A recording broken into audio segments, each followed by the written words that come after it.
কৃষক বন্ধু প্রকল্প নিয়ে এমন এক আপডেট এসেছে যা শুনে কৃষকরা অনেকটাই অবাক হবেন। আগামী মাসে কি কৃষক বন্ধু প্রকল্পের প্রথম কিস্তির টাকা কৃষকদের ব্যাংক অ্যাকাউন্টে দেওয়া হবে? কারা নিশ্চিতভাবে এই টাকা পাবেন, কারা তালিকা থেকে বাদ পড়তে পারেন, কেন হঠাৎ করে শুরু হয়েছে রাজ্য জুড়ে কৃষক বন্ধু প্রকল্পের ভেরিফিকেশন, আর সত্যি কি প্রায় 30 লক্ষ নাম বাদ যাওয়ার সম্ভাবনায় রয়েছে?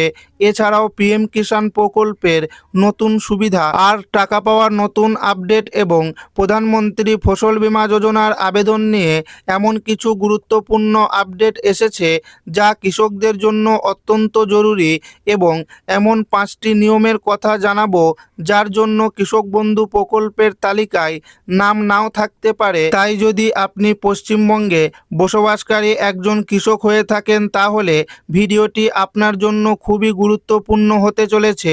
এবং কৃষক বন্ধু প্রকল্পের টাকা কৃষকদের অ্যাকাউন্টে কবে দেবে সমস্ত কিছু আপনাদেরকে আজ জানিয়ে দেব আজকের এই ভিডিওটির মাধ্যমে, এবং আপনাদেরকে প্রমাণ সমেত দেখাবো। তাই ভিডিওটি প্রথম থেকে শেষ পর্যন্ত দেখবেন, এবং আপনি কোন জেলা থেকে দেখছেন অবশ্যই কমেন্টে লিখে জানাবেন। কৃষক বন্ধু প্রকল্পে বড় সুখবর, আগস্টেই কি আসছে প্রথম কিস্তির টাকা? 30 লক্ষ নাম বাদ, পিএম কিষাণের ভেরিফিকেশন এবং ফসল বীমা যোজনা। অনেক দিন ধরেই বিভিন্ন জায়গায় আলোচনা চলছিল যে কৃষক বন্ধু প্রকল্প কি বন্ধ হয়ে যাবে। এই নিয়ে কৃষকদের মধ্যে যথেষ্ট উদ্বেগ ছিল, কিন্তু সূত্র অনুযায়ী জানানো হয়েছিল কৃষক বন্ধু প্রকল্প বন্ধ হচ্ছে না, বরং নতুন করে ভেরিফিকেশনের মাধ্যমে যোগ্য কৃষকদের চিহ্নিত করার কাজ শুরু হয়েছে। আর সেই কারণেই বিভিন্ন জেলায় কৃষক বন্ধু প্রকল্পের কাজ জোর কদমে চলছে। কেন নেওয়া হচ্ছে এই নতুন ফর্ম? এখন অনেকেই প্রশ্ন করছেন, আমরা তো আগে থেকেই কৃষক বন্ধু সুবিধাভোগী, তাহলে আবার নতুন করে ফর্ম কেন? সরকারি সূত্র অনুযায়ী পুরনো তালিকায় বহু অসঙ্গতি ও ত্রুটি ধরা পড়েছে। যেমন একই জমির রেকর্ড ব্যবহার করে একাধিক ব্যক্তি সুবিধা নিচ্ছে। আবার এমন অভিযোগ এসেছে যে কিছু অযোগ্য ব্যক্তি প্রকল্পের টাকা পেয়েছেন। কোথাও মৃত ব্যক্তির নাম তালিকায় রয়েছে, কোথাও জমির মালিকানা তথ্যর সঙ্গে আবেদনকারীর মিল নেই। এই কারণে আবারও শুরু হয়েছে ভেরিফিকেশন। 30 লক্ষ নাম বাদ পড়ার আশঙ্কা। নবান্ন সূত্রে জানা যাচ্ছে পুরনো কৃষক বন্ধু তালিকায় যাচাই বাছাই চলছে, এবং এই প্রক্রিয়ায় প্রায় 30 লক্ষ নাম বাদ পড়তে পারে বলে আলোচনা চলছে। তবে এখানে বলে দিই, সব নাম এবার বাদ পড়ছে না। ভেরিফিকেশনের মাধ্যমে যাদের নথিপত্র সঠিক পাওয়া যাবে শুধুমাত্র তারাই নতুন তালিকায় স্থান পাবে। তাই চিন্তা না করে নিজের নথিপত্র ঠিক আছে কিনা তা যাচাই করুন। কোথায় চলছে এই ভেরিফিকেশন? বর্তমানে রাজ্যের বিভিন্ন জেলায় পঞ্চায়েত, ব্লক অফিস এবং কৃষি অফিসে চলছে। অনেক জায়গায় ইতিমধ্যে সুবিধাভোগীদের তালিকা প্রকাশ করা হয়েছে। যাদের নাম এই তালিকায় রয়েছে তারাই ফর্ম জমা করতে পারছেন।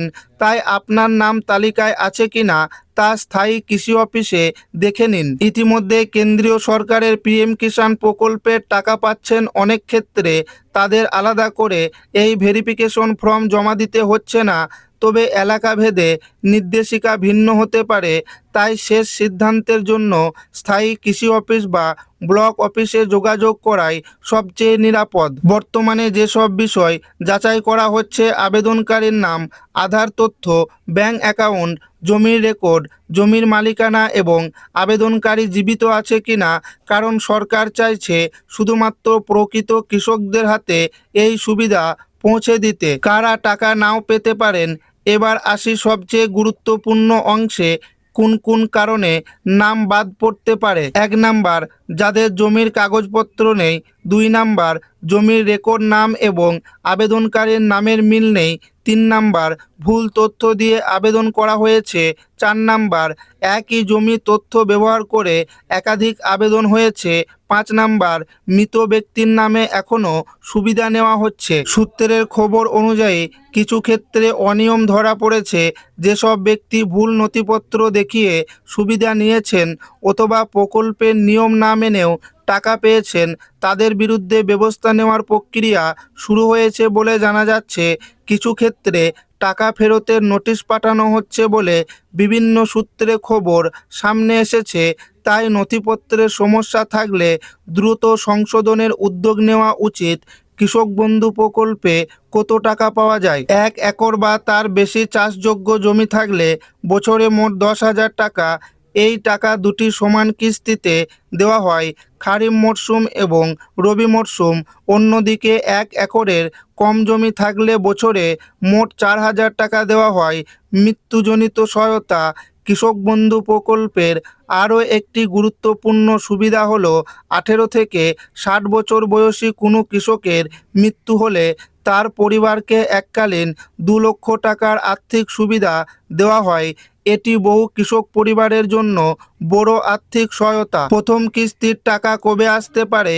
সূত্রের খবর অনুযায়ী ভেরিফিকেশন প্রক্রিয়া সম্পূর্ণ হওয়ার পর নতুন যোগ্য তালিকা প্রকাশ করা হবে এবং সেই তালিকায় যাদের নাম থাকবে তারাই টাকা পাবেন।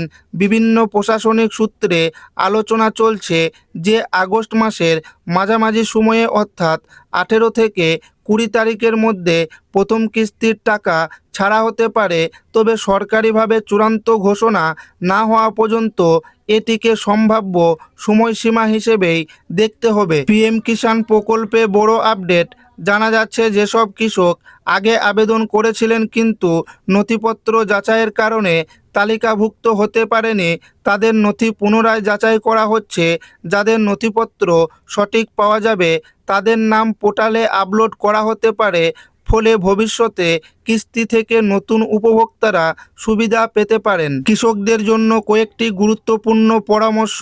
1 নাম্বার, আধার কার্ড আপডেট আছে কিনা দেখে নিন। 2 নাম্বার, ব্যাংক অ্যাকাউন্ট সচল আছে কিনা যাচাই করুন। 3 নাম্বার, জমির রেকর্ড ও খতিয়ান ঠিক আছে কিনা মিলিয়ে নিন।